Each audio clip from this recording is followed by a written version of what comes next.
In this video, we're going to take our procedural house that we modelled in the last one, and we're going to prepare it for a simulation.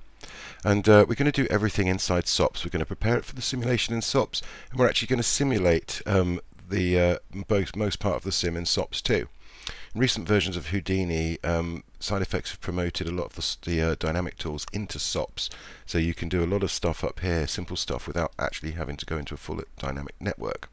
So I'm going to demonstrate most of this purely in SOPs, just to see how far we can actually push it, and to talk about some of the limitations as well. So before we do that, I want to prepare this geometry for the simulation by breaking it up or pre-fracturing it, and then applying constraints to effectively glue it together, so we can then control how it falls apart. So before I do that, this network takes quite a while to process. I'd just like to write out this geometry to disk, and to do that I'm going to hit tab and type ROP and choose a ROP geometry output. This is quite an old school way of writing out geometry, but I'm just going to change the name here.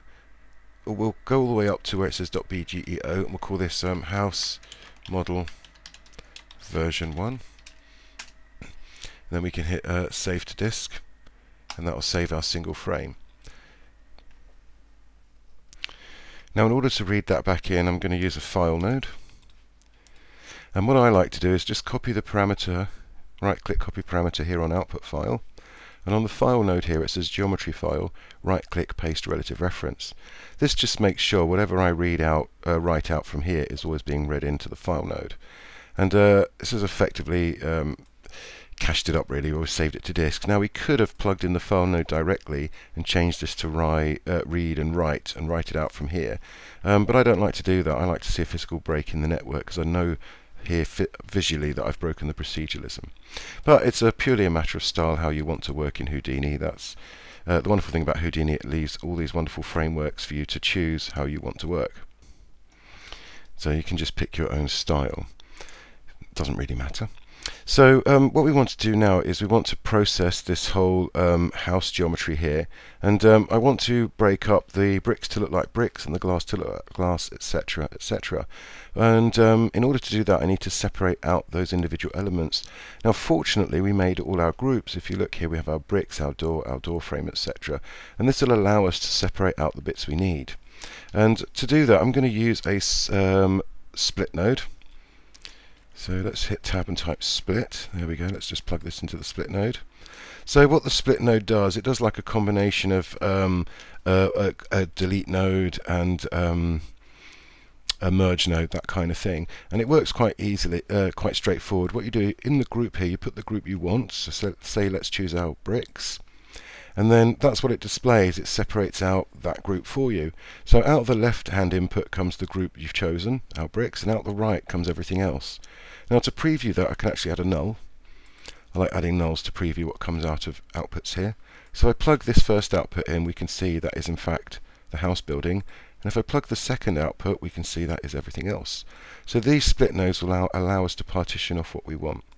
So I'm going to call this null, so I know what it is, bricks in. I like to label and put nulls in so I know which branch is doing what. So now that we've got that bricks in, if we middle click, you'll see that we've got just our bricks geometry, but we've preserved all the empty groups here. Out of the other, when we branch off each piece of geometry, we'll keep all the groups, but we'll obviously keep the group that has our geometry in it. Now this may or may not cause problems. I just like to tidy this up really. When we combine it all at the end, we'll get all our groups back, but for now I'm going to do a delete group node, or rather group delete node. Let's plug it in, and on here I can simply say just delete the empty groups, the unused groups. And if we have a look, that's just tidied it up. That'll just save us having big menus when we use groups a bit later on, or it may or may not cause issues later on. I just like to tidy things up. But anyway, what we're now going to do is I want to fracture up this house or fracture up all these bricks. And to do that, I'm going to use some of the newish nodes that we have in Houdini. If you hit Tab, you'll see we have this RBD section. And here we have all the rigid body dynamic tools. And all of these can be used in SOPs. We even have a solver, so we can do some simulation up in SOPs without the full license or even going anywhere near DOPS, which is great. So they've basically packaged DOPS up and promoted a lot of the attributes up to this SOP level for people to manipulate. So like I mentioned, that's the pipeline we're going to look at entirely, doing it in SOPs. So there's a few little hoops we have to jump through to get things to work, but we'll discuss those as we come to them. But the first thing I want to do is prepare this geometry, and to do that I'm going to use this node here, the RBD material fracture node. So if I select choose the RBD material fracture node, it takes a second or two to evaluate. And I'm not going to connect it in yet because it can be a little slow to process, especially on a lot of geometry here. So what I'm going to do is just explain very quickly some of the settings I'm going to change before I plug it in. First of all, here we've got two tabs. That's because it's doing two sets of recursive, or doing one set of recursive breaking, which means it will break all the geometry first, and then it will do a second pass where it will break all the fractured geometry again. And that's what can be really slow, and I don't really want that kind of effect on this building. So I'm just going to set the fracture level here instead of 2 to 1. That means I'm going to get 1 level of fracture. That should speed it up a little bit. Now what I'm going to do is just plug that in and turn it on, and that will take about a minute to process. So I'll just pause the video while that does its thing. Now that that's processed, it's fractured up my building, but we'd like to preview this. So there's a couple of ways we can preview this. First off, we can use an old-fashioned exploded node. Well, not old-fashioned, I'll explain why in a sec. So we can use an exploded view node. So the exploded view node just lets us separate geometry based on this name attribute. The name attribute is quite important in Houdini because it allows Houdini to know which geometry or which faces belong to the same piece of geometry. Basically, any face with the same value in the name attribute gets treated by Houdini as one individual piece. So they're quite important. If we plug our first output here, this first output actually, let's pop another null in. So this first output here is actually the geometry we're going to render. If I plug in this second output, we'll notice that's the constraints holding all the pieces together.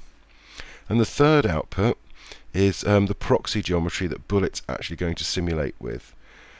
Okay, but we can preview the first one here. If we look at the exploded view, we can see that our geometry has been fractured in some areas. Some bricks are solid and some aren't. Now let me just delete these two nodes.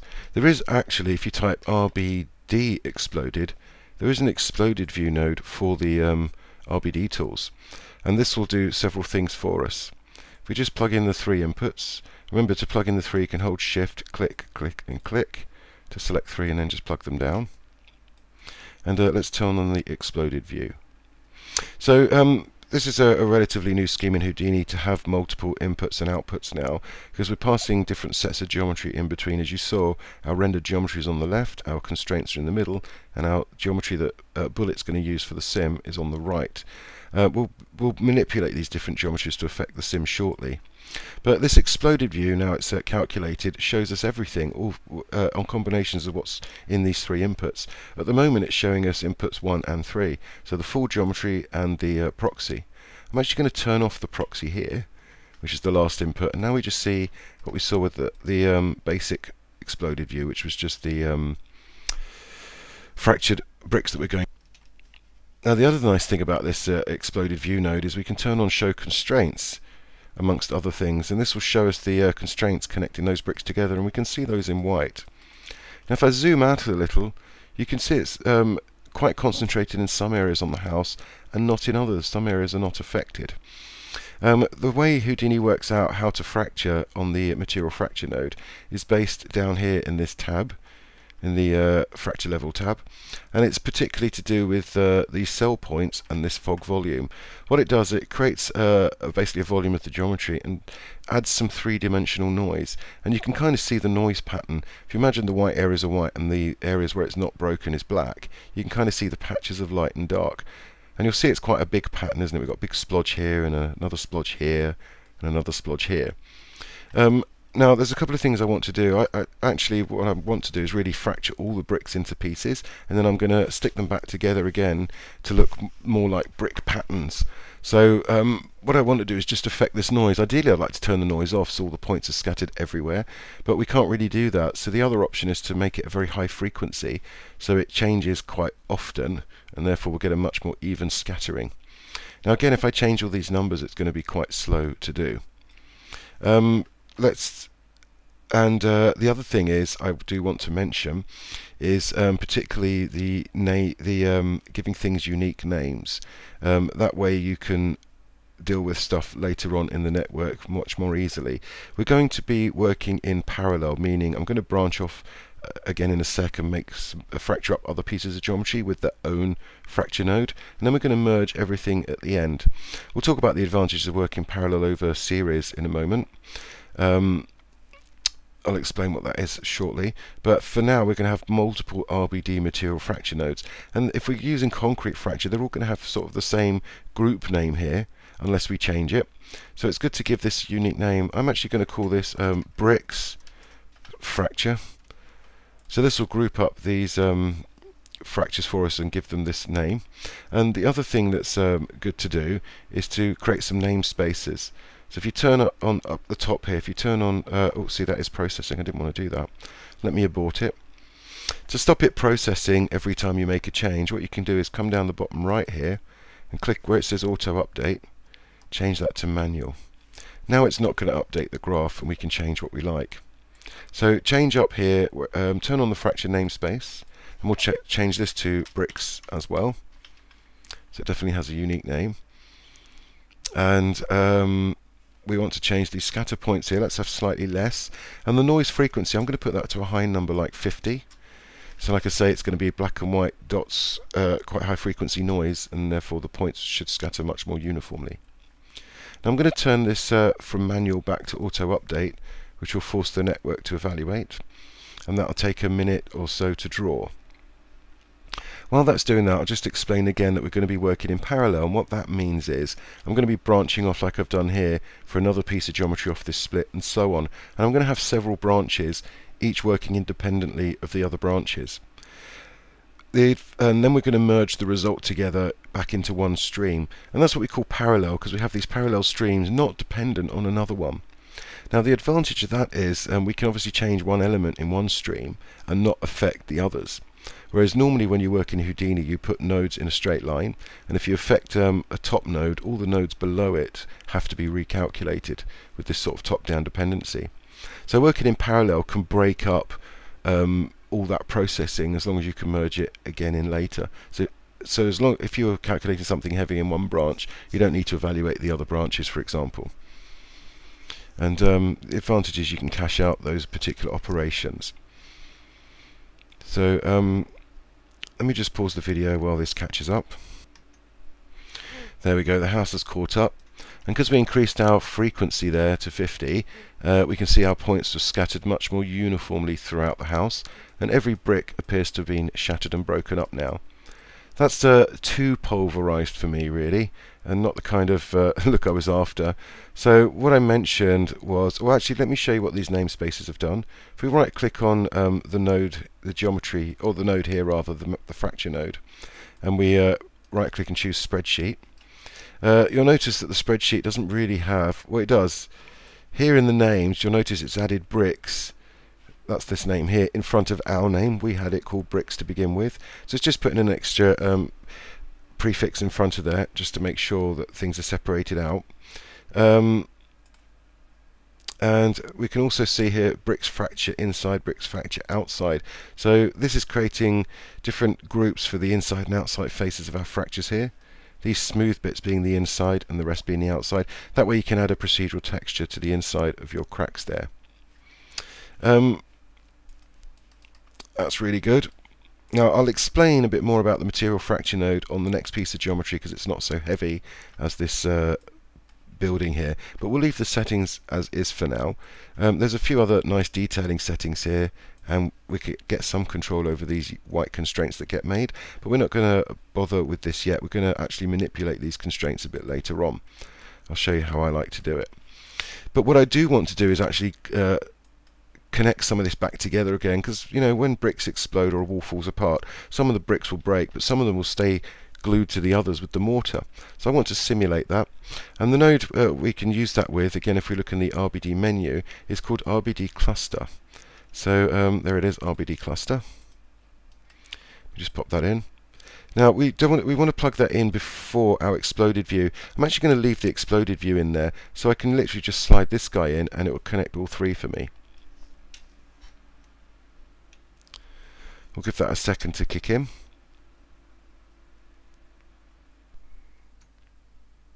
For some reason the exploded view node took a very long time to display that, so I hit escape to abort it. I'm actually going to break the connections because the cluster node shouldn't take very long to display at all. So in the cluster node, if we just disconnect the exploded view node here, in the cluster node we can click on the little visualizer here. Whenever you see this icon, it's a visualizer. If you click it on, it will preview what's happening here, and we can see our cluster going on. What I can do is just plug the first input here to the RBD exploded view, and that will preview the geometry exploding out for me. And we can see what the cluster's doing. So if I disable the cluster, we'll see all the pieces are separate, and if I turn it on, it bunches them together based upon this noise. Let's see that all close together again. And you can change the look of this if you want. You can play with the size. If you make it bigger, you'll see a bigger noise pattern. And you'll see random bricks are being detached. They've got random colours. If you turn that off here, the random detach, then you won't get that. Sometimes that can look a little odd as you get some strange holes in stuff. So I like to turn it on just at last minute. What I'm going to do is have a small size of the noise, in other words a higher frequency, and you'll see we get a much more even scattering there. See, that looks interesting. We've got a few bricks stuck together, but lots are broken with jaggedy edges. If we explode that apart, then this looks kind of cool for me. Maybe I'll do 0.5. It's probably better if I just preview it here. Let's take that to 0.5. See how that looks. Yeah, we've got slightly bigger chunks there. So that looks kind of cool for how a brick building might break up. Got some bricks stuck together, and some bricks falling apart. Excellent. So I'd be quite happy with that, I think. Should we put the random detach on? Let's see how that looks. No, that just breaks it up a bit too much, I think. Turn off random detach. Yeah, I'll leave it off for now. Okay, you can always turn the visualizer off by turning it off here on the interface. Down here, this is global. This will turn off all the visualizers in the scene, but you're better off doing it locally because you want to see the other ones. And there we have our bricks fractured, just with these couple of nodes. So the important thing was in the material fracture to give it a namespace and to give it a unique name. And we use the cluster to join those things back up together. So what I'm going to do is I'm actually going to write this to disk. Let's create an RBD IO. So this is RBD input output, and this will allow us to write out this geometry to disk. Now the advantage of this is you can plug in all your data and it will write it all out for you at once, and you can choose here what you write out. So pack geometry, constraints and proxy, we're writing everything out from here, all three channels, but you could just choose the geometry, which is the left output, or geometry and points, which is the left output and the far right one. There's other reasons for doing those, a bit beyond the scope of this lesson. But we'll write everything out, and we don't want a frame range actually. We'll change this to save current frame. We want a single frame. And I want to give this a name, so we'll call this house fracture, because that's what we're doing. We'll get rid of the $F. We don't need a sequence here, so we'll call this house fracture, and this will be version 1. There we go, and we'll just save to disk. And then with this node we can just turn on load from disk, and now it's not processing anything upstream, so we don't have to recalculate this heavy node again. Let's move the exploded view there. I'm actually going to color. If you tap C or click on the color palette up here, you bring up the little color palette, and you can select a node and just give it a color. So we'll make that a sort of a bluey color, so I can tell I've written it out here. Cool. So there's my bricks written out to disk and saved. And you'll notice it's created groups again here for me, so I can texture the inside outside of the fractures and the actual bricks, and if I wanted to get hold of those separately. So what we'll do now is we'll actually pull out another branch, because we want to model another piece of the house here. So let's start with the glass. So I'm going to create another split, and then we'll plug the output here into this split. So remember, this was all the other geometry including our glass. So like we did before, we can go up here and choose our window glass. There it is, and then that's what we get out of the left output. So let's we can basically copy these two nodes here. So to do that, I'm going to select them, hold down Alt and just left click and drag. Let's just plug those in, and we're going to call this glass in. And this group delete will still delete the empty nodes, the empty groups there. Good, so we have our glass geometry here. So I'm going to make another RBD material fracture. And we'll talk about some of the settings on this now. Give it a second to come in. There we go. So let me just plug my geometry into the left. We don't need to worry about these other outputs because we haven't made them yet. This node will make those for us, the constraints and the proxy. So again, before I turn this node on, I'm going to hit minus to the fracture level. Actually, let's leave the fracture level on and we can see what it does. Let me turn this on. Should be a little quicker because there's only a few bits of geometry. And what we'll see is each one looks broken. It doesn't look too bad. That kind of looks a bit glassy, but the rest look a bit odd. So what it's doing, it's creating one level of fracture and then it's fracturing those pieces again. And this scatter points dictates how many fractures we start with. Let's put one in and let's see what happens. So if I put one in, that didn't really, oh there you go, it did it. We get basically one fracture point cast somewhere and it creates Voronoi cells around those, and that's spread across all three. So we're treating basically this as one object. What we that'll demonstrate. I can demonstrate that a bit clearer actually. So at the moment we're fracturing it like concrete, and we can change the mode up here to the material that we like, and that gives us that very sort of Voronoi type shape. We actually want this to be glass, so we can change this to glass. And if we change it to glass, we'll see now that it breaks with radial patterns, and the settings change here. Look, we can affect sort of the number of cracks, of more or less cracks. Can change the variance of those cracks and make it more similar or less similar. Can change the C, just where it goes. And again, we're getting a group, so we can access the radial stuff separately from the concentric. The radial are the lines that go outwards, and the concentric are the lines that go around. So again, with the concentric cracks now, we can sort of make a minimum width or bunch them closer together with a smaller width. You can change the spread of the impacts and make them go further or closer from the center here, these radial cracks. And you can add noise to those here, just to, that gives you this staggered effect. Now you will notice we've only got one fractured and the rest have got lines. That's because this node really treats these as one object. So scattering one point, where's my impact points? There we go.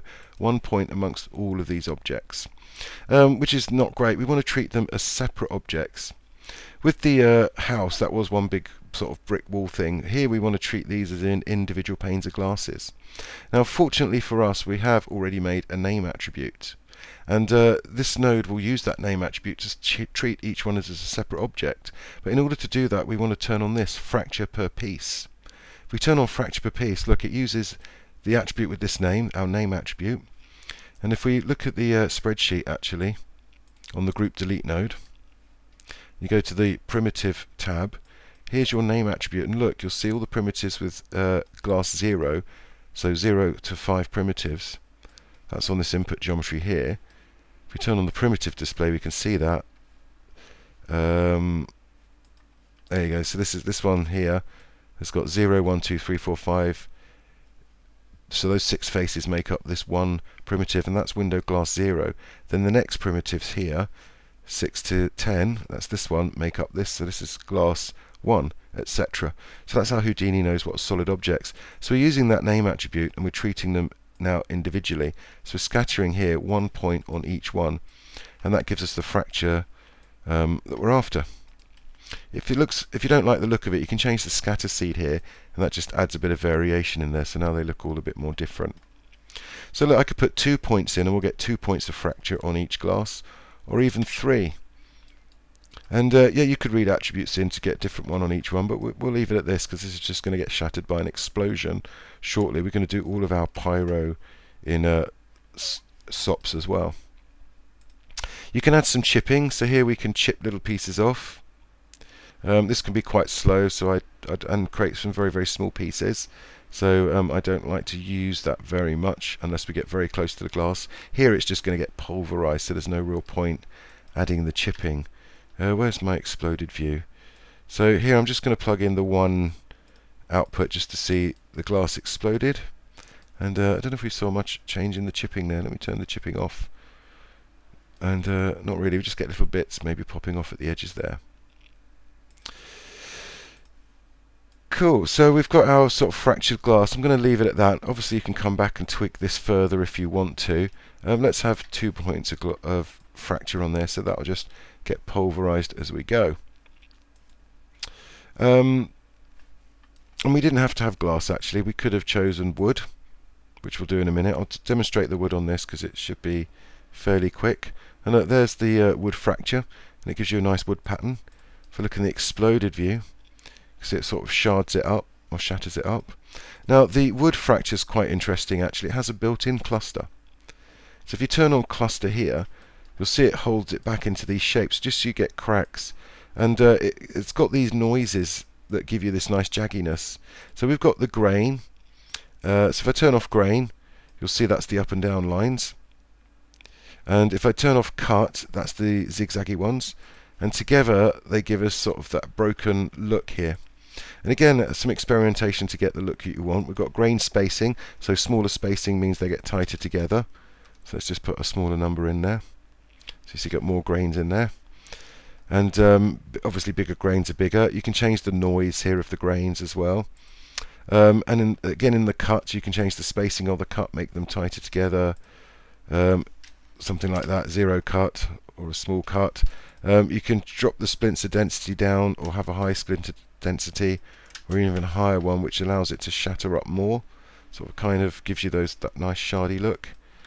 So and then in the clusters you can visualize. Oh, we're visualizing it already. Again, you can put a high frequency noise there.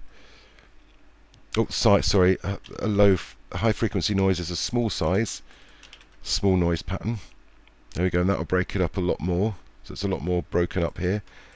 And as we make the pattern bigger, we'll clump it together more, so you can get the wood to split roughly how you like.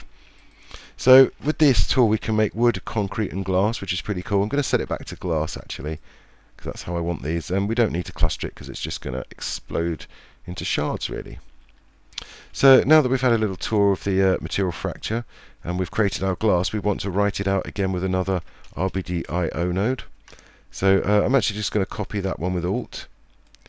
Let's just break those connections and just connect these back up.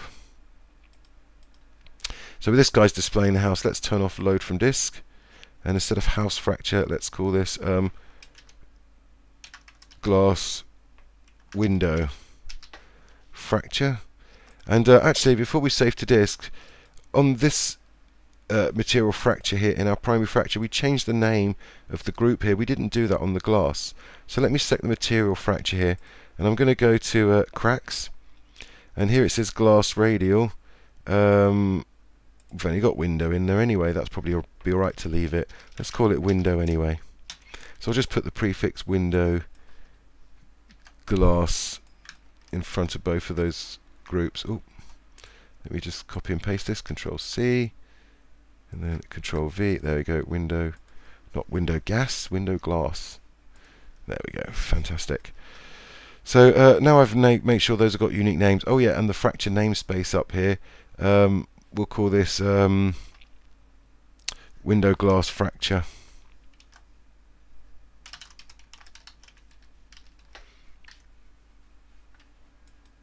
So this says, oh, that just says bricks. Now we'll just call this windows then.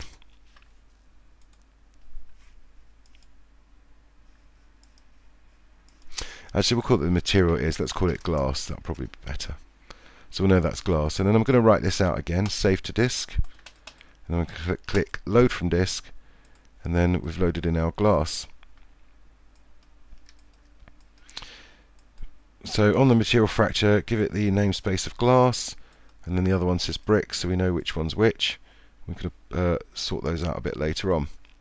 Now, how do we combine all this back together? Because we've got a lot of inputs here, and you probably think you need a lot of merge nodes, but you don't really. There is a node designed for this, and it's called the RBD pack node, and this will allow us to pack up all of this different geometry, our render geometry, our constraints, and our proxy into one data stream.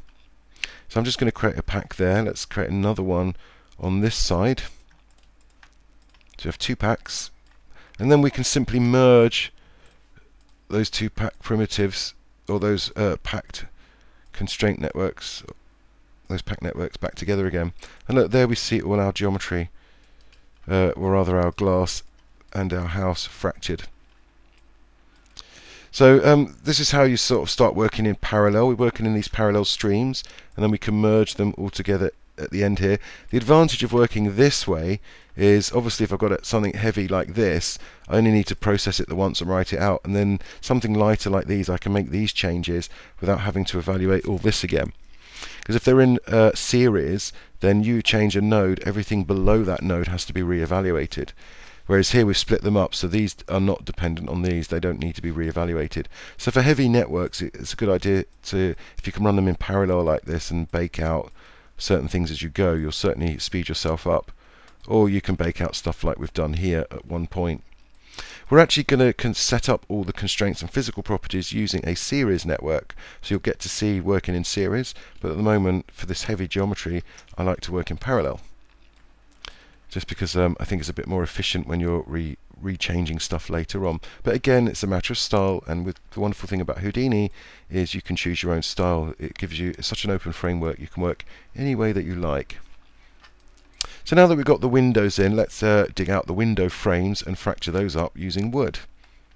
So again, same process. I'm going to create another split node. Let's plug that in. And there we go, we can see our frames. In fact, I'm going to treat, let's do the window frames. So up here, I'm going to come and choose window frames. And there's my window frames being isolated. And again, we want to treat these as separate nodes. And this fracture is already set up to, we'll create a new one actually. We'll just copy over the null and the group. Delete. So instead of glass in, we'll call this window frame in.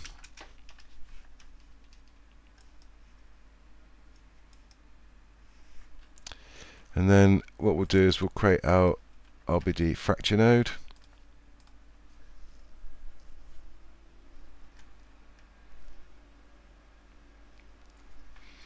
What I'm going to do is turn off, let's go to primary fracture here. We'll make a single level of fracture. And we'll turn on fracture per piece. And we're going to set this to wood. And let's just plug it in.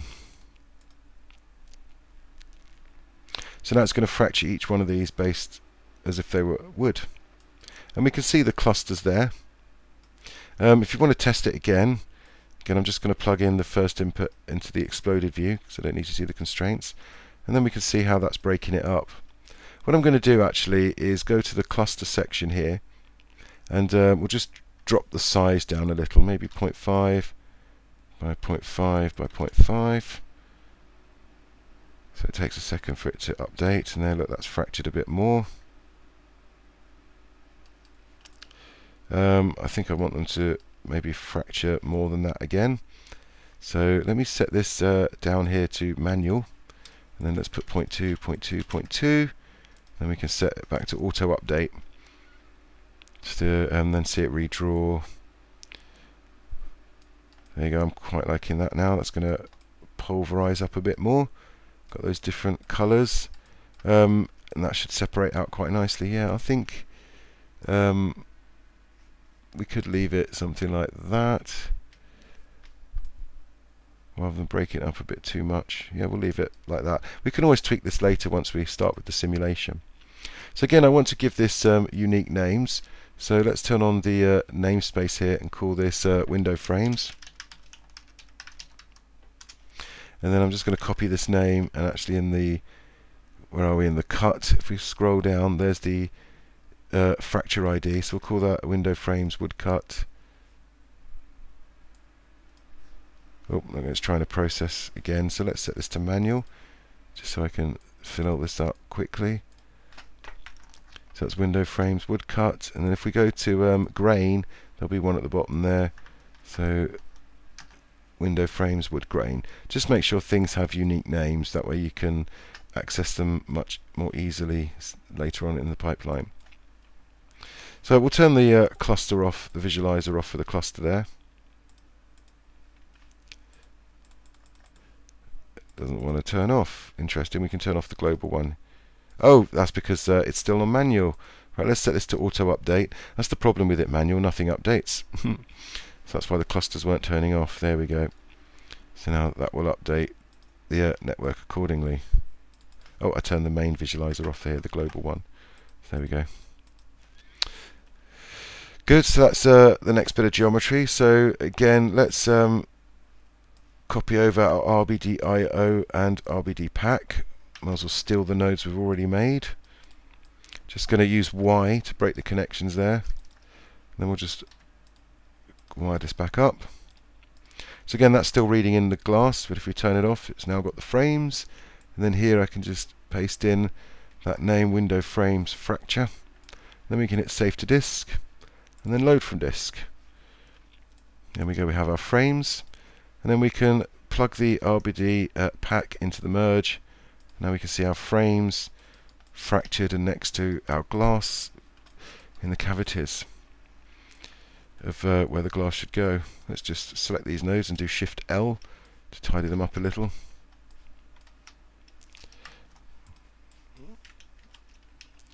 There we go, so now we have another branch that's created our window frames. And I'm basically going to keep repeating this to populate the rest of my scene here. So now that we've done the window frames, let's do the door and the door frame. So again, another split node. We'll just feed that off. We'll come up here. Oh, let's select the node. Now we'll choose our door. And again, we'll steal these two nodes. So we'll call this let's call this door in.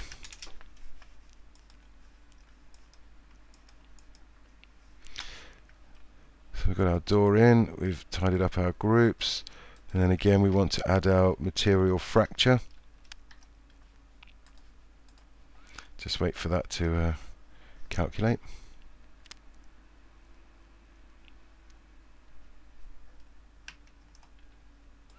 And then again I'm going to set this to wood, and let's plug that in and see the result of it, because this is a wooden door. There we go, that looks pretty ugly there.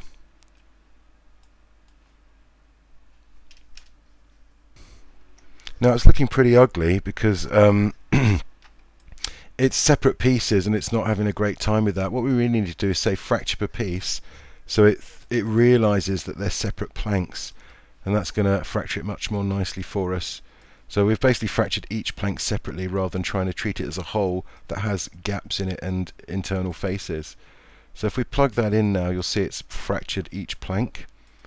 If we plug in our exploded view, and I'm okay with the presets here. I'm just going to go to the clusters again, maybe drop the cluster size down here, something small. Let's try 0.3, so I want those to really break up, yeah, something like that. So if it does explode, we'll see the planks split up like this, which looks kind of interesting.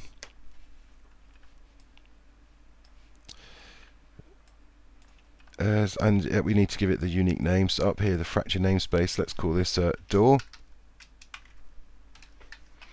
And then down in the cut, we'll call it door woodcut. And then in the grain, door wood grain. So we've got our unique names again, that's important.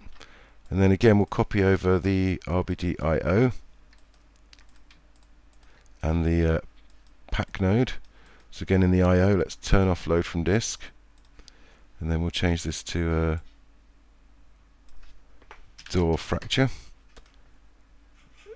We'll save to disk, and then we'll read it back in again. If we look at our pack, we have that, and then we can plug that back in to our merge. Now we have our door in situ. And next we're going to do the door frame. So let's create a another split node for the door frame. So we'll pop in our split node like before. So if we turn that on, we'll see our door frame and our roof sections. So we'll choose door frame. We'll partition that off, and like we did before, we'll just grab these two nodes and just rename this to door frame. Let's go to the end, remove the one. We've cleaned up the groups here. So there's our door frame group.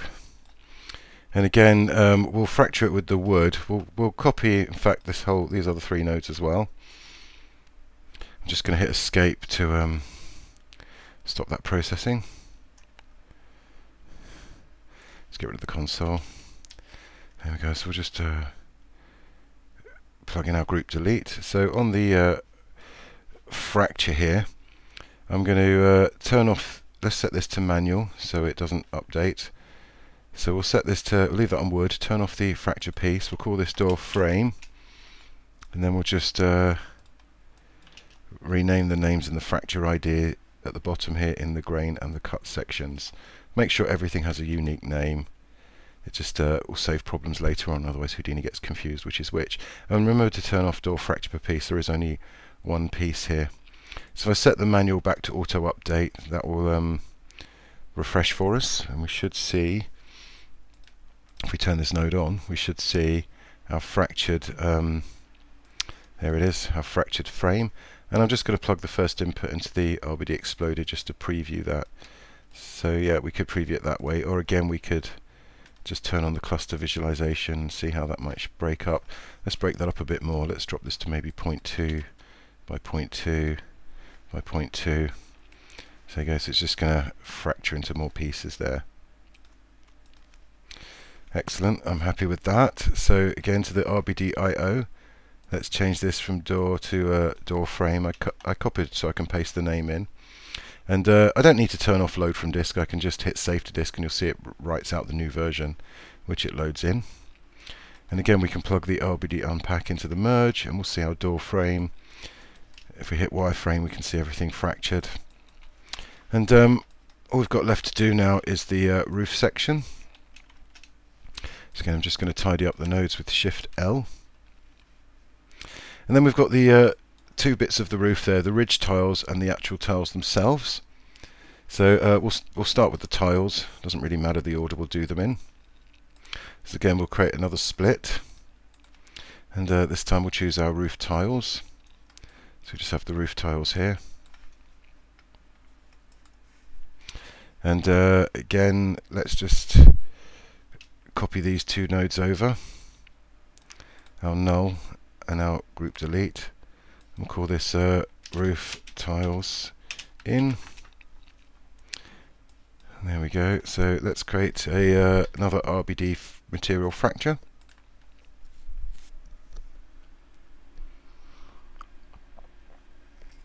So again, before I plug this in, I'm just going to change some settings. We'll leave it on concrete because these could break to like concrete. And again, I'm just going to hit the minus sign here to have one level of fracture. And let's set this down to 3 and put the noise up to 50 by 50 by 50, just like we did for the brick wall. So it's going to break each and every of those roof tiles for us. I'm going to turn on the fracture namespace and call this roof tiles. And again, I'm going to copy this name so I can rename the group here roof tile fracture. And I'll use that same name to name it when I save it to disk. So let's plug it in and see what that does. So you want to be able to set these things quickly without hitting escape and waiting long times between things. First once or twice you do it, obviously you have to wait, but once you know what you're doing, you can either not connect it and fill it out, or you can turn it to manual and then connect it afterwards. So there you go, that's fractured. Let's turn on the exploded view and look, we can see all of our tiles have been broken up there, just how we want them to be. Excellent, I'm going to leave it at that. Again, copy these last two nodes over from the other network, the RBD-IO and the RBD pack. And look, we can connect up these connections in a different way actually. If you hold down J, you get like this little sword or pencil icon. If you just slice between the connections, you'll see it connects them for you. You just need to draw a line. And you can do that through multiple nodes, which is pretty cool. I think that's a new feature of 18. So here we're going to change the frame here to roof tiles. Oh, I still have door there. There we go, roof tiles. And then we'll just save it to disk. And there's our roof tile model. It's getting packed up, and we'll again merge the pack into everything else, and we can see our now fractured tiles joined in. And last but not least, we want those ridge tiles. So I'm basically just going to copy the entire group over because we want to fracture them in pretty much the same way. I'm going to hit escape to stop that processing. And then we'll just connect in the last bit of the split, because if we have a look at that, that is just the roof tiles, the ridge tiles. So we'll just put a ridge here in the name. Let's just check the fracture out. So if we just plug that into the exploded view, I think we can live with that. They just break into a few pieces, which is fine. So again, don't forget to give it a unique name. So roof ridge tiles here in the namespace, and also in the group name here for the constraints, for the fractures, the roof ridge tiles fracture here. And then don't forget to write that out here in the RBD-IO. So that's still showing the roof, but if I save to disk, we now write out and read in our ridge tiles. And again, we can use the pack and join that into the merge. So we have everything connected together. And again, if we just preview everything through the exploded view, it will show us the separate pieces. It won't show us the packed pieces because we've packed them up, but it just shows us the separate groups. But you'll see we do have all the individual pieces there. Let me just delete that exploded view because we don't need that anymore. So just to recap, we've used the split node to break up our geometry into these individual streams, which are running in parallel. Just to remind you again, in Houdini, if you edit a particular node, every node below it is dependent on it, so all these nodes have to be re-evaluated. If I'd have done all this in series and I wanted to change some, say this guy, and it was at the top, then everything else would have to be reprocessed every single time, which is not very efficient with heavy geometry like this. So it makes sense in this case, at least to me, to do this in parallel, split them up, do them in parallel, because that way I can process each one individually, cache them individually, and it'll just help me work a bit quicker. And then we can work in series now. I don't mind working in series now actually, because we're just going to be building constraints which isn't too heavy, and then I can also illustrate how you would work in series. The way you would work in series basically is you just plug them in series, and you would use the group here so that the node only affected the particular geometry you wanted to. In this case I think it's harder to read to have all the stream of geometry here, whereas here using the nulls I can quickly see which branch is creating which effect of onto the geometry there. Custom constraints to define the relationships that we don't have. We already have some constraints in there, but we want to build some more. And then what we'll do is we'll build some attributes for those constraints and some physical properties for the materials before we simulate. Again, we're going to do everything inside SOPs, including all the simulating of the rigid bodies, and even a pyro explosion to blow it all up. So what we're going to do now is work in series. As you saw before, that we've worked in parallel creating this heavy geometry, and the benefits, as I mentioned, of doing this is we've split up the network in parallel, not in series. So what does that really mean? Well, when you're in series like this, if you edit a node, say for example here, every node below it is dependent on this node that you've changed. So all the ones below have to be evaluated. So if all these guys are in series, and remember this one for the whole house was very slow to process, if he was at the top and I made a change, then every node below has to be processed, and that would include all the others. Whereas if I put this at the bottom of the network and I changed any one of these at the top, I would have to process this one again every time I made a change, which could really slow us down, especially if there's quite a few heavy nodes. So it makes sense in that case to split them up in parallel, so you can just process them one at a time and then write them out or cache them up and then join them back together and carry on working in series later on. So we can work in series. It's entirely up to you. That's the wonderful thing about Houdini, is it's so open and flexible in the way that you want to work. And we are going to work in series from now on, just so you can see how that would work. And if you wanted to work in series with these fracture nodes, it's very simple. You just specify the group here that you want it to affect, and it will only affect that geometry. So that's how you'd partition them up in series. But if you want in parallel, you can just split up the geometry like we've done here. I prefer this. I think it's easier to read in this case, but it's entirely up to you. So now that we've combined it all into a stream, one data stream here, and we've combined all of our main geometry, our constraints and our proxy geometry into one stream here, and then combined all of those. So we need to access those again. So to do that, we can actually use an RBD unpack. And that's one of the uses of the RBD pack and unpack, is you can flatten down all the data into one stream, and then you can access it again with the unpack, and then work in series or parallel after this point. And we could have cached it out here as one thing if we wanted to, but I prefer to do them individually. Again, doing them individually in this case makes sense, because some are much heavier than others, rather than having to process them all at the same time at one point. So now that we've unpacked it, again we can access, if we just pop a null in there, we can just access in here our original geometry that we're going to render, the constraint network of everything here, and the proxy. If I look at the constraint network, I'll just plug that in. We can see we've created them, but there's a slight issue here. You'll notice that, especially on the roof tiles, the constraints here are for the individual tiles. Let me just template that for a minute. You'll see the broken tile bits are constrained together, but there's no constraint joining the actual tiles to each other. Likewise, there's no constraint joining the ridge tiles to the roof, or the windows to the frames, or anything like that. These RBD material fracture nodes, they generate, let me select one of them, here in the constraints, they generate the constraints for us, but they only do it to the fractured pieces. Now on the roof, where's the roof? Roof tiles here. Remember we gave them a name here in the primary fracture, roof tile fracture. This is so we can access these constraints separately.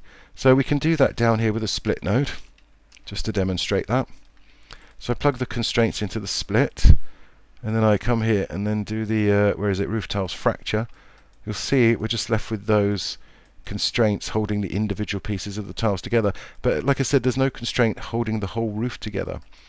So we're going to need to build one to define the relationship between all of these roof tiles. So let's do that.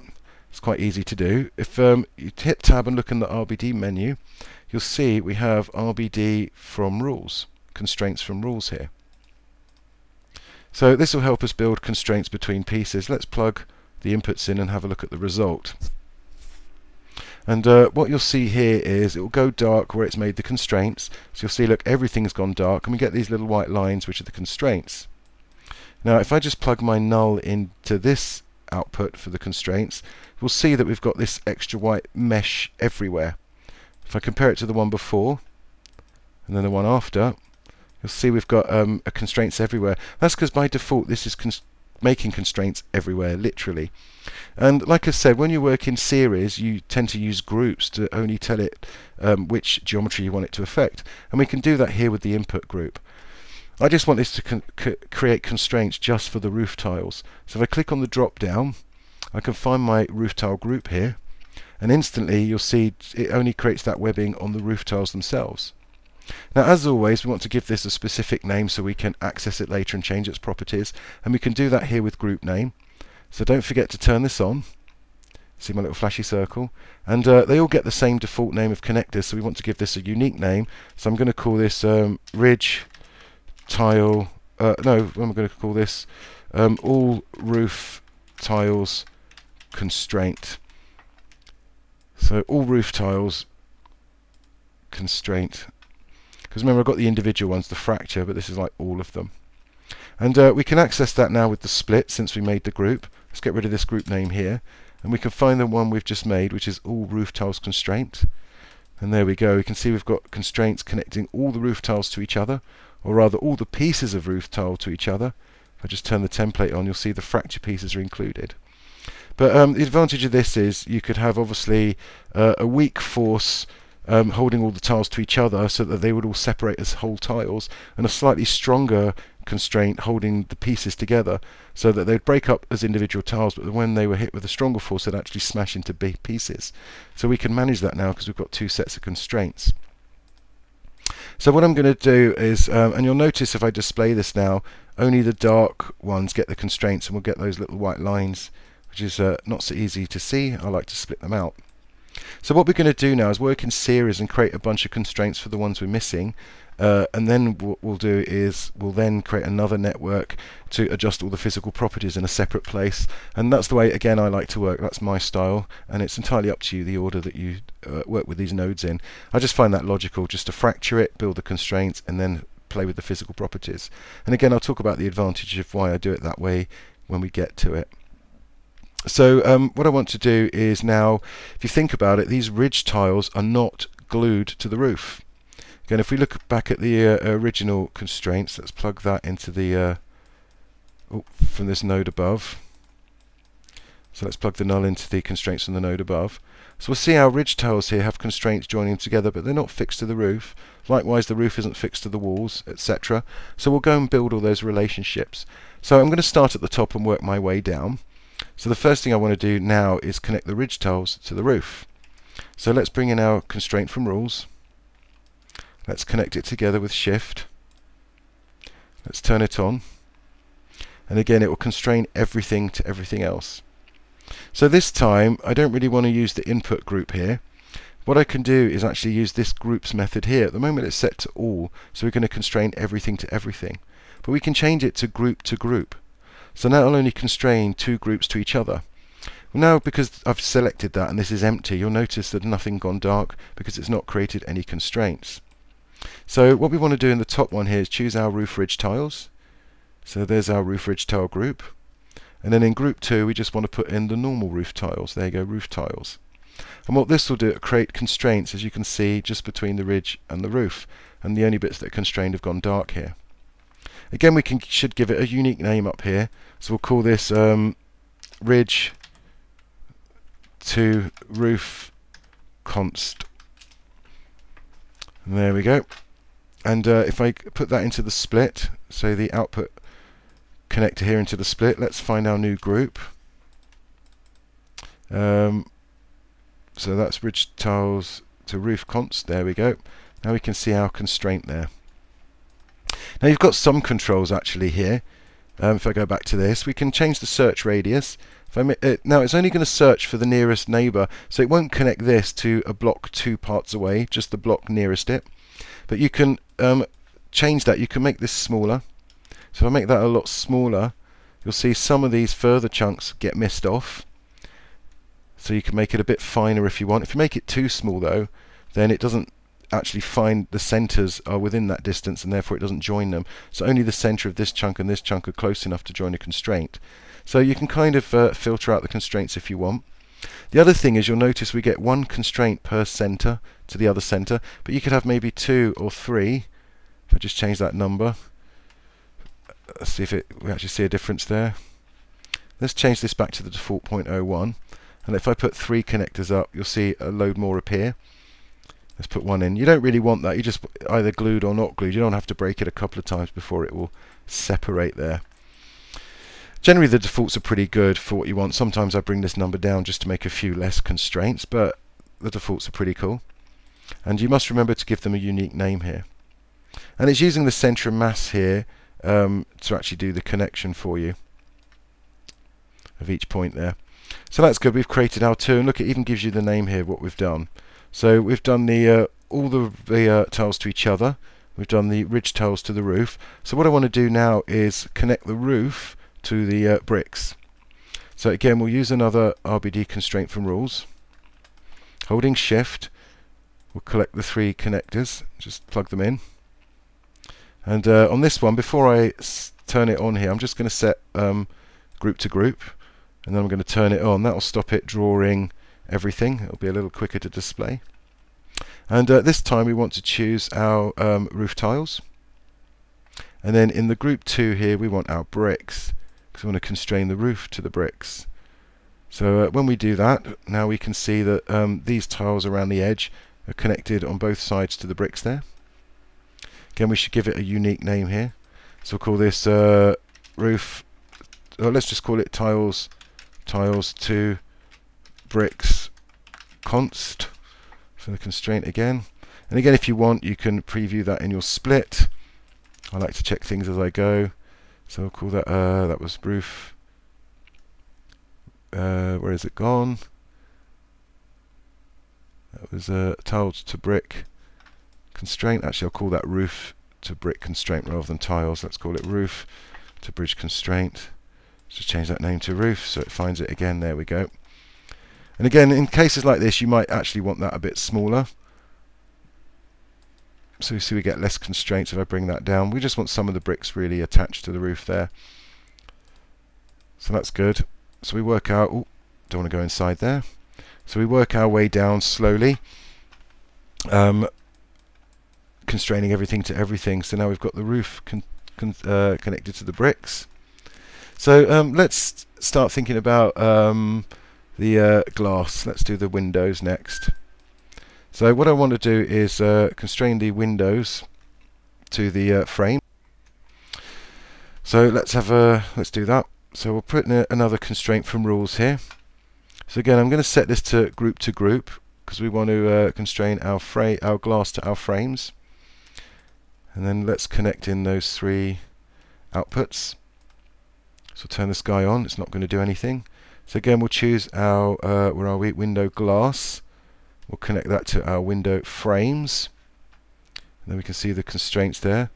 Let's turn on the name. We'll call this glass to frames constraint.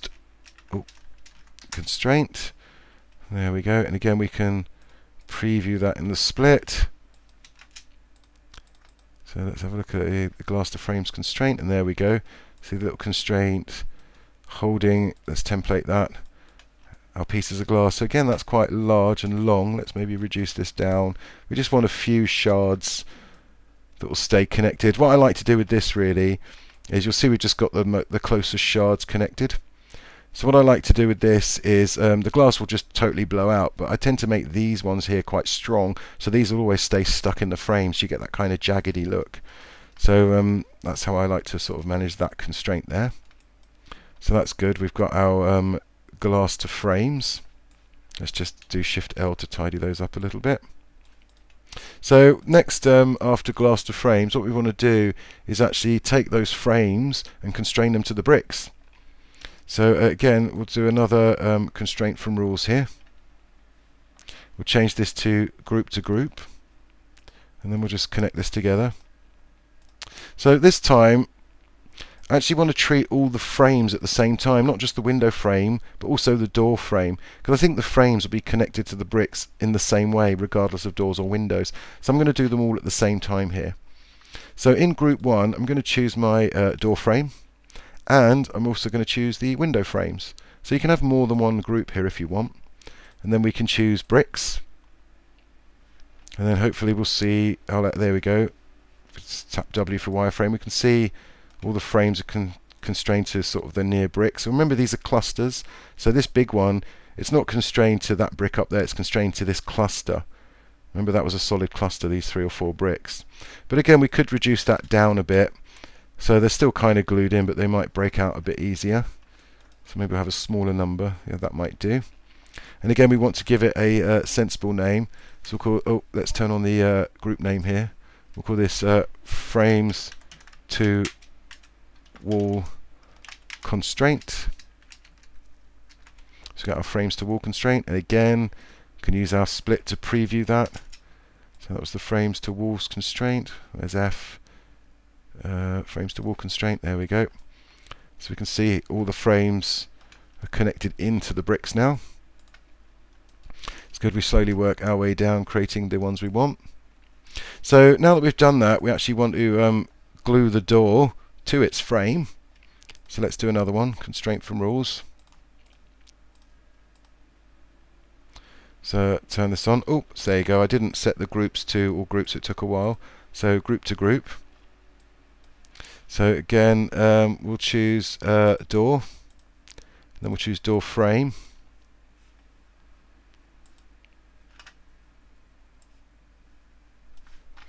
Now what we can see is we've constrained the door on all the edges here. Now actually I don't, well, let's give it a name actually. Let's call this door to frame there we go, door to frame constraint. Now in this case I don't want them all constrained around the edges here. I want to actually just constrain this one side, you know, like a hinge. It can just burst off from one side there.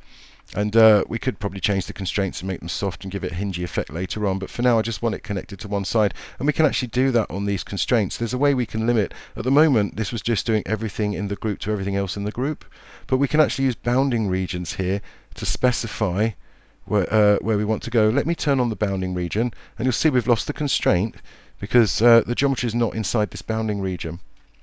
So what we can do is actually change the center of that by either using the ladder, or if you actually select the node and hit enter, you can manually edit it. So if I just bring that face forwards till it grabs some of the front there we go, and you see whatever geometry is inside the bounding box gets attached to the constraint. So let me just bring that back in a bit forwards. There we go. So what I want to do really is bring this side in all the way over, because I just want that one side of the door here. Let's just make that slightly wider. I just want this one side of the door here. So is that going to let me make that wider? There we go. So I just want this one side of the door here affected by the constraint. So we'll just grab the top here and pull that up. There we go. So we can see I've only allowing it to create the constraints within that bounding box. And you can look, this last this last input allows you to put in a bounding, a geometry bounding box. You can put in your own manual one. So you can put in a bounds node if you wanted, like we've done before. So there we go. Let's check that out in our split node. That was door to frame constraint. So let's find that. So let's door to frame constraint. There we go. We can see we just got that little sort of connection to the side here. So again, maybe make that a bit smaller because I just want it a little bit connected. There we go, something like that will do. And so we've done the glass to the frames, the door to the frames to the walls, the roof to the walls, ridge tiles to the roof, all the tiles. That's really good. So the last thing we need to really do is the whole door. Remember, these individual planks are glued together, but they are glued to themselves, their own broken bits, but they're not actually glued to each other. So the last thing I want to do is just glue the entire door to the entire door again. So again, I can have the door come apart in planks and then adjust the constraints between the planks to be stronger so they'll break on impact somewhere else. So we can control how that breaks up a bit better. So to do the door constraint, the whole door constraint, again we'll just use the group here. It's just one thing, so we'll choose door, and there you go. Now we've created all the constraints by combining the entire door to itself, and we'll just call this whole door constraint. Can't spell whole very well. Oh, actually let's call it all, like we did with the roof, all door constraint. And again, if we split that off, we can look at our constraint here, all door constraint. There we go. We can see all the door is constrained together. Let's not template that. So we've built all the extra constraints that we need, plus we've got the original constraints on all the bits themselves, like the clusters and the tiles and stuff. And then we've added all these extra ones. So again, these can take a second or two to process. So again, I like to write this out at this point. So again, we'll use an RBDIO, because I don't necessarily need to change these clusters unless I change the geometry. Let's make this a darkish blue. And we'll call this, again, we just need the one frame, so we don't need $F. We'll call this house constraints version 1, something like that. There we go. And remember to change this to a just save current frame, because we just need the one frame. We'll hit save to disk, and then we'll click load from disk. So now we don't have to process all of that again. If we do, obviously we need to save it out again. The advantage of this is it'll just speed us up a little bit. Get rid of these nodes. And what we're going to do now is set up the physical properties. Now that's fairly quick because we're just changing attributes, and I'm not going to write that out. I'll leave that live and feed that directly into the simulation. This is why I like working this way, because when you run the simulation you want to change the physical attributes quickly and see the result fast. So all this is generating geometry up here, and this as well, creating the constraints. So I like to write all this to disk so I don't have to process any of these nodes again. And then the last bit, I'm just changing attributes, and I can resim, change some more, resim, and that's why I like doing it this two-way process. So you could add your properties at this point, but again you've got lots of extra nodes to process when you're making iterations. So again I like to bake out all the geometry and then just have a network where I'm changing attributes, because that will be quick to make the changes, and then we can see the result in the sim. So the first thing I'm going to do actually is configure the physical properties of all the bricks and the glass and all the other materials. And to do that, again, we can do it all in SOPs with these RBD tools. So this time we're going to use the RBD configure node, which is here, and this will allow us to configure certain physical properties. Now a lot of these settings are actually in the rigid body solver, which if we go to RBD is here, the rigid body solver. That's what we'll eventually be using. That's kind of a simplified DOP network that can be run in SOPs. And there's a lot of properties that you can affect there, but they'll affect all the geometries at the same time.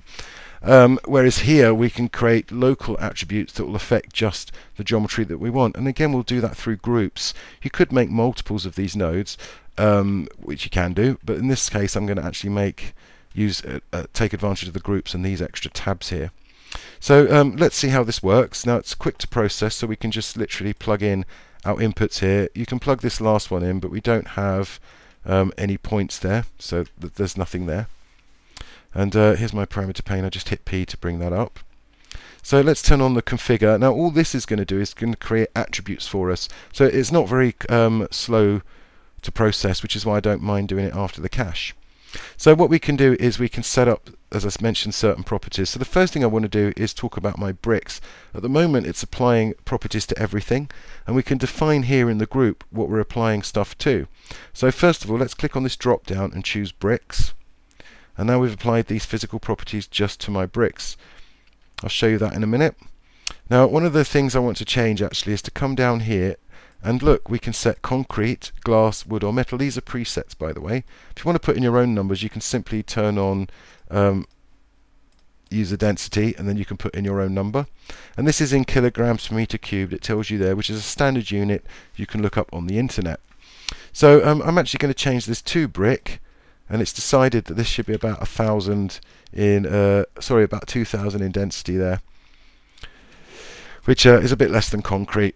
And again, it's put in bounce and friction, but you can put in presets here or customize it yourself. But we'll live with the presets. We'll set this to concrete brick material.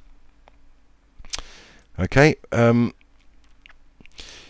what we'll do is I'll create a couple of these, and then we'll see where those variations are different. I'm going to click on the plus tab here to create a second tab.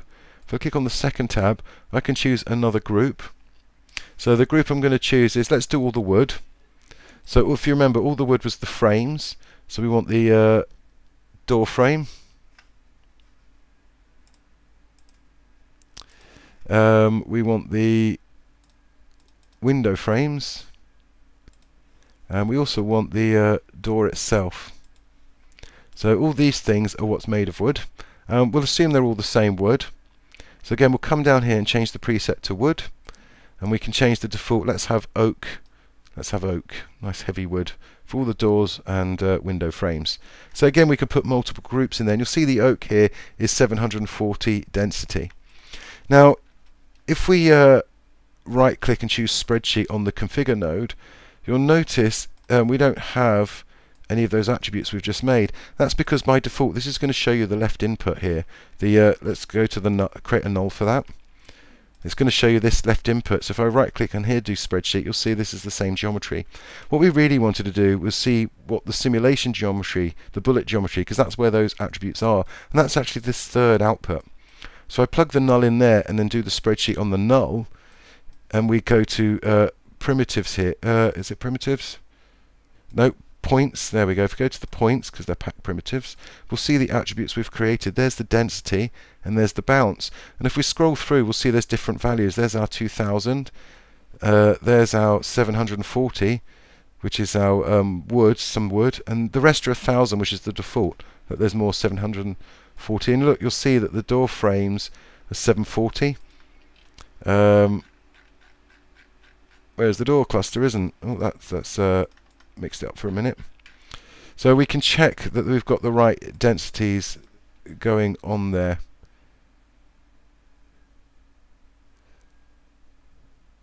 So yeah, that'll be fine.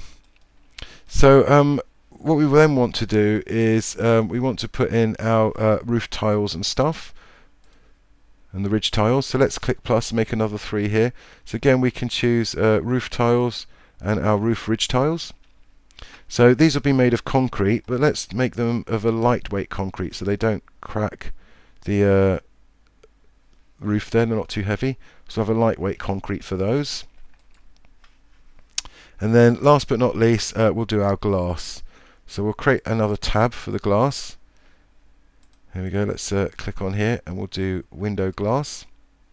And again, in the preset, we can choose glass, and the default we'll just have normal glass, and we'll leave it at that. So we've configured all our different materials. So again, if you look in the spreadsheet, you'll see all the different values there of all the different densities that we have. Sort of our glass and our wooden frames and things like that.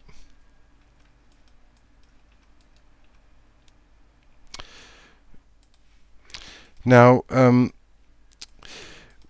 we do notice if we actually put the spreadsheet on for this null that some things have been missed out. We've got like 1000 here for this glass and then 2000 for this glass.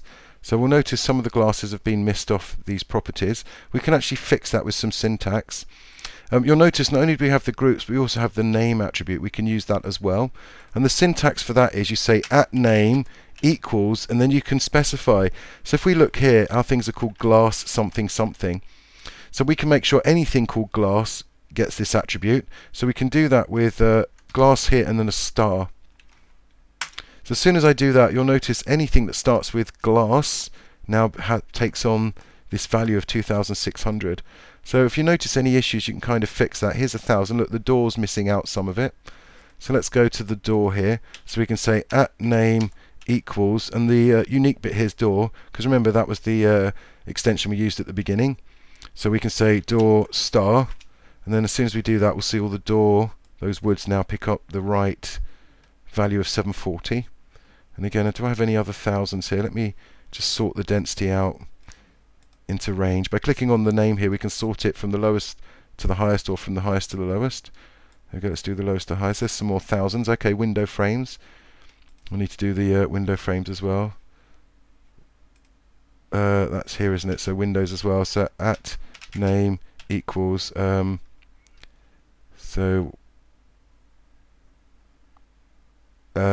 we'll do star frame star. If I do star frame star, then anything with the name frame in it will get part of that group. So that was all our wood. All our woods had frame in the name. So look, there's all the wooden frames now. All the frames have picked up that 1000 value, and look, we haven't got any more thousands there. All the roof tiles seem to have worked for that. So yeah, just checking the values. Yeah, there's no thousands there. Good. Yep. So we can use the syntax here for the name groups to make sure we've got all the right physical properties and everything assigned correctly, which it is now.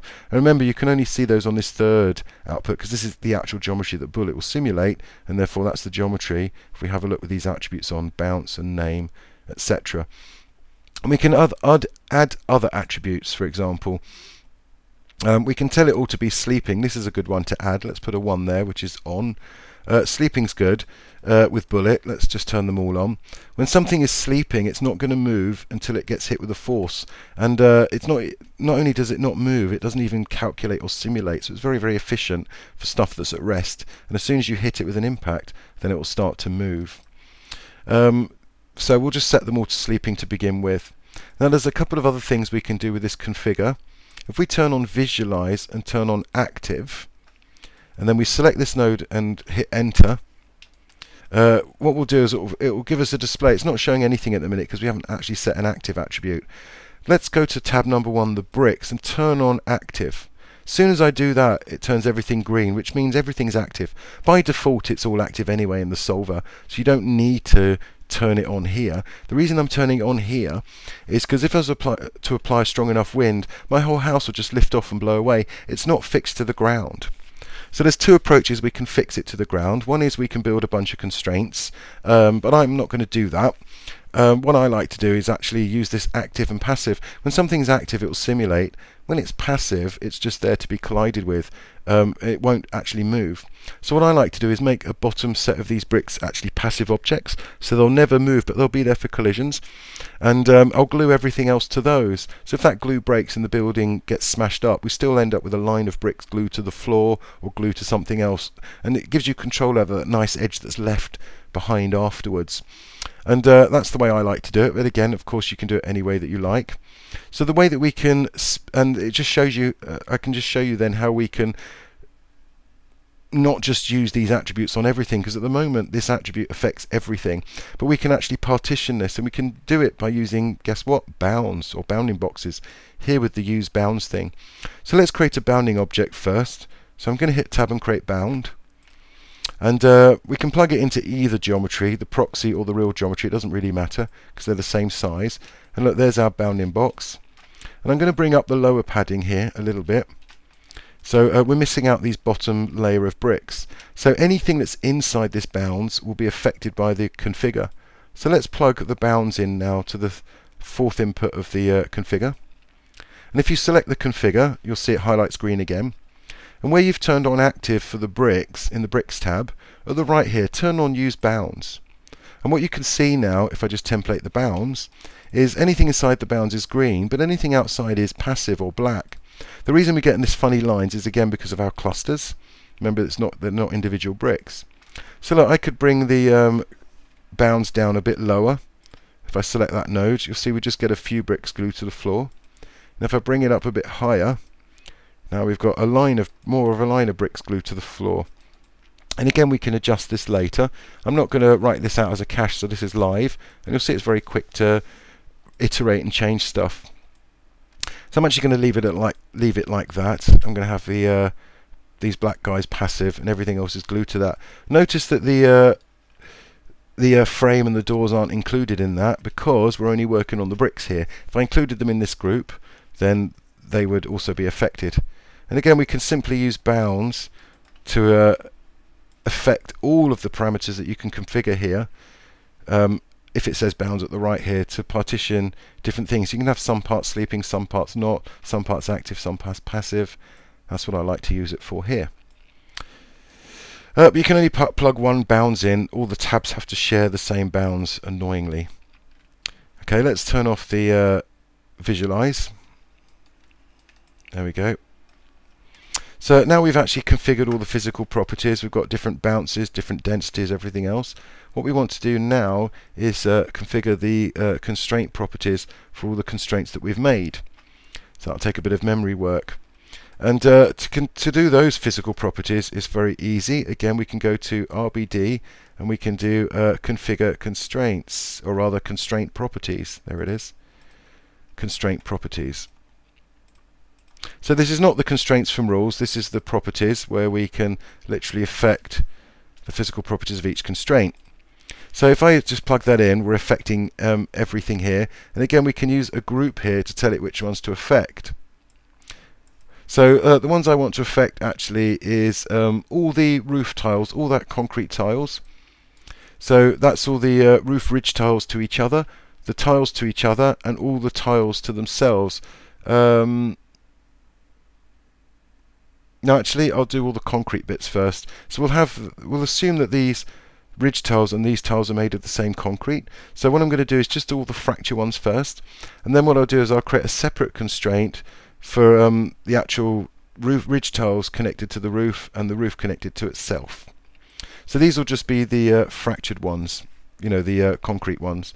So again, we can come up here. In fact, let's give it a colour. So we'll give it sort of a terracotta-y colour.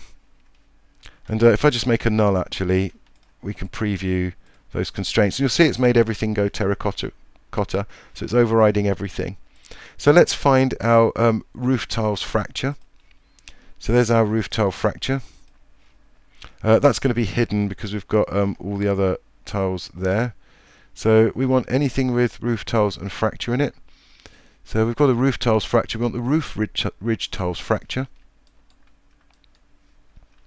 If I actually blast these off, let's create a split actually. So in my split, what I'm going to do is just copy these group names here and just paste them in so we have the same groups. And then look, we can see those. Maybe that wasn't the best colour to choose. Let's make that a bit brighter. There we go. So there's our roof tile fracture and our ridge tile fracture up the centre there. So if I just get rid of these, you'll see what they are. There we go. And then we're just affecting those two fractures. So that's how all these concrete tiles and ridge tiles are connected together.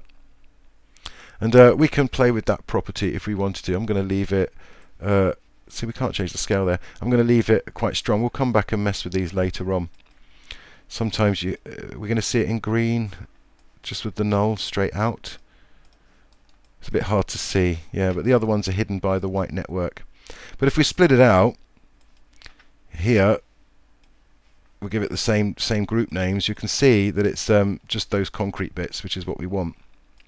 So the next thing I want to do is assume that the things connecting all the tiles to the other tiles are the same, so the ridge tiles and the tiles themselves. So let's make a new constraint properties for that. So this was just the concrete properties of the the concrete properties of the tiles. So we'll call this tile concrete. So we can kind of see what it's doing here in the name. So this next one, let's plug that in. Oh, let's just get rid of that. Constraint properties. Let's plug those together. So again, we're affecting everything here. Let's plug that into the null. So this one, this time, I just want to do the new constraints we made, which was the all roof tiles constraint. So that's all the tiles connected to the other tiles, and the ridge tiles constraint. So not ridge tiles to roof, ridge tiles. Oh no, we haven't done all the ridge tiles to each other. No, that's probably. Yeah, actually, yeah, we do want the ridge tiles to the roof. That was the one. So ridge tiles to roof constraint. So the constraints, let's again just copy this name here with Control C, and then let's plug that into our split like we did before, so we can just see those constraints. So there we go. So that's all the tiles connected to the other tiles, and that's the ridge tiles connected to the roof that we're doing now. So this is like the fixing between the tiles. The first one here was the actual strength of the tiles, whereas this is how the tiles are all fitted together.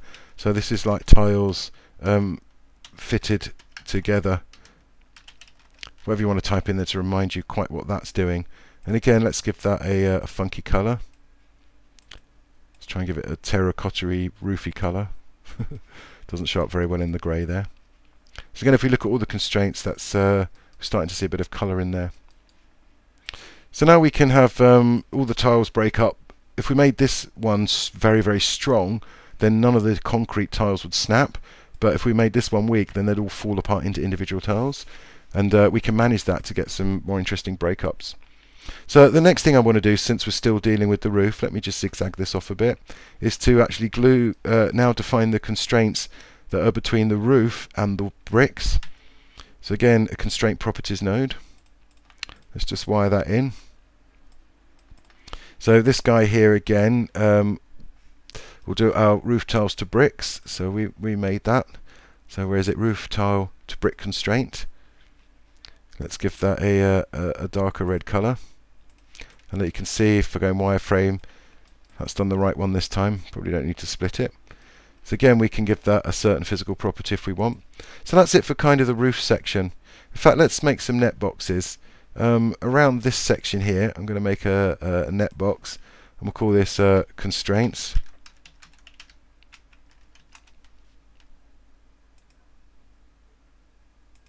Constraints, let's call it constraints.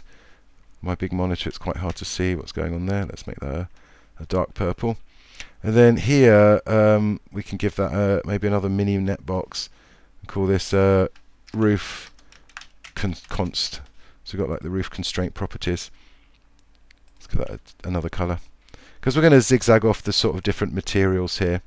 So the next thing I want to do is all the bricks. So we'll define all the concrete of the mortar and also all the individual pieces that snap off. We'll do those all at once. So again, we'll create a constraint properties. Let's plug that in down here. I'm just going to zigzag them again so it's a bit more visual. So up here we want to choose bricks and our bricks fracture. So that's all the concrete brick stuff. So that's the individual bricks and all the clusters for that. And again, let's give that a different bricky colour. Maybe a slightly more orangey bricky colour. It's quite difficult to see those colours. There we go. And then again, we can give this a different physical property later on. And again, if you want to just copy the constraint group name here, paste it into your split, we can just plug in that constraint and just see. There we go, there's all our bricks to each other, bricks to bricks. So next let's do the wood. Let's define the wood. Notice I'm putting them into sort of material groups because I know the constraints should be similar. So we'll call this bricks const properties. Give it a bricky colour, and the colour here for the net box, a reddy colour. There we go. So again, another constraint properties. So now that we've built the constraints, we're going to define them all. And again, because these are just attributes, they're very quick to process. So we'll start with all our wood first. So let's start with the whole door, or the all door. So that's the all door constraint. We'll make that more of a browny colour.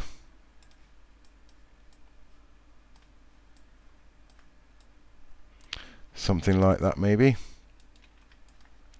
And again, let's just copy the Control-C all door name, check it through our split here. There we go, so there's our all door constraint, the woody bits.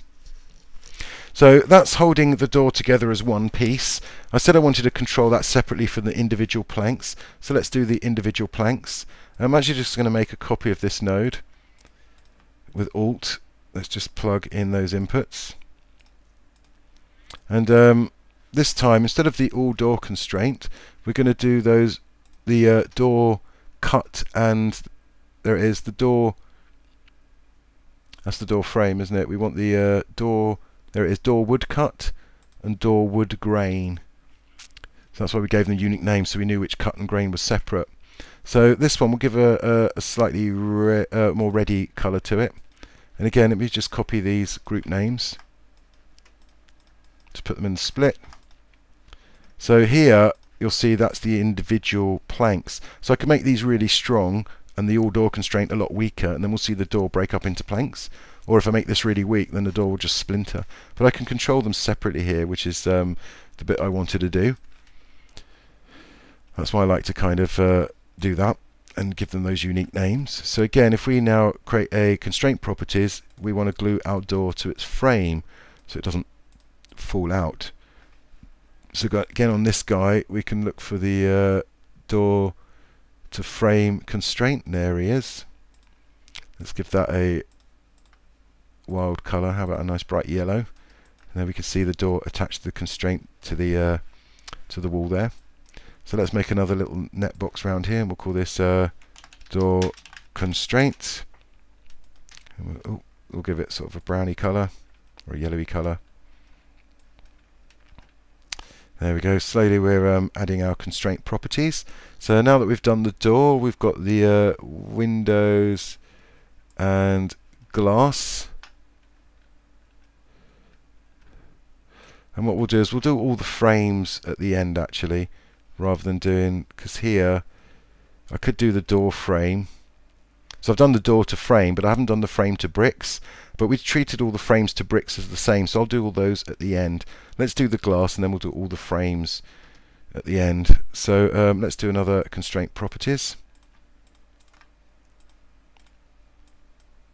So this one is going to be our glass. So up here we can choose we want just the normal glass, and then we want where is it? Window glass concentric and window glass radial. And again, we could treat the radial and the concentric individually and give them different strengths if we really want to, but I'm going to do them all at the same time here. I'm not going to bother with that, but you could if you wanted to. So let's give them a nice blue colour for glass. So there's all our glass. So obviously we then want to stick the glass to the frame. So again, another constraint properties. That's why we built that other constraint, wasn't it? The glass to frame. So here if we come down to glass to frame constraint, so again we'll give that maybe a lighter blue. There we go, we can see our glass to frame. And we kept that quite short when we built it before. So now we can adjust the physical properties of this. So again, I could make these ones really strong, so we'll always end up with shards stuck to the frame. Whereas we can make the actual concentric ones really weak, so the glass just fractures out very easily. So we've got that control. That's why I like to break these things up. And you saw up here with these constraint from rules, it was very easy to make those constraints. And as long as you give them the unique names, you can access them down here later and work in this sort of series fashion, which might be more intuitive than working in parallel. But again, it's a matter of style and up to you. When I've got heavy geometry, I prefer to work in parallel. And when I've got quick stuff, I don't mind the series. But I tend to either lay it out like this or put in net boxes so I know what each section's doing. It's always clear, it's always a good idea if you can do that. So there's our glass to frame constraint. Let's stick our little net box around here. We'll call this glass constraints, and give that sort of a lighty blue colour. And then last but not least, we'll do all the frames to the bricks. So again, one more constraint. And this will be all our frames to all our bricks. So let's find our, not the door to frame, we want the, where is it? Frames to bricks, frames to wall constraint. There we go, that's what we called it. There's our frames to our wall constraint. So let's give that a nice purple or something. And there we go. So that's our last constraint.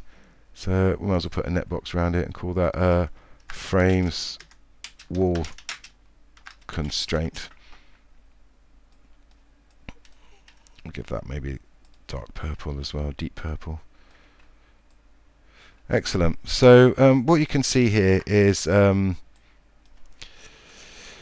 we've worked in parallel to fracture up our geometry, and then we've worked in series to define all the constraint properties, and then we've worked in series again to define all the physical properties of our stuff. So here's the physical properties for the actual geometry, our bricks, our windows, our glass, our tiles, etc. And then these guys are defining the physical properties of the actual glue or the constraints holding everything together. So as you heard me discuss, we can make certain bits weaker and stronger and really control the way this starts to break up, which is really quite cool. So all that's left to do really now is to plug this into a rigid body solver now and then set that up for the simulation. So we'll look at that in the next video.